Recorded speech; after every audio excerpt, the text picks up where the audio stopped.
दरोड्याच्या गुन्ह्यातील 5 वर्ष फरारी आरोपीला अटक, वडूज पोलिसांची दमदार कामगिरी। दरोड्याच्या गुन्ह्यात तब्बल 5 वर्षापासून फरार असलेला आरोपी रणजित लाला चव्हाण, वय वर्ष 32, राहणार पळशी, तालुका खटाव यास वडूज पोलिसांनी शिताफीनं अटक करण्यात यश मिळवलंय।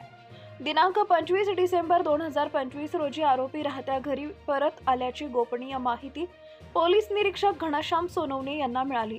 त्यानुसार तात्काळ कारवाई करत आरोपीला ताब्यात घेण्यात आले। ही घटना दिनांक 4 नोव्हेंबर 2020 रोजी रात्री 11 वाजता खटाव हद्दीत घडली। फिर्यादी मनोज रवी गादापूरगड यांना मोटरसायकल रोखून आरोपींनी चाकूची भीती दाखवत धमकावून 10,000 रुपये जबरदस्तीने लुटले होते।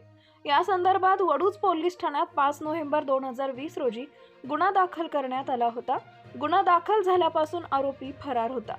अटक केलेल्या आरोपीस न्यायालयात हजर केले असता न्यायालयाने त्याची कारागृहात रवानगी केली आहे।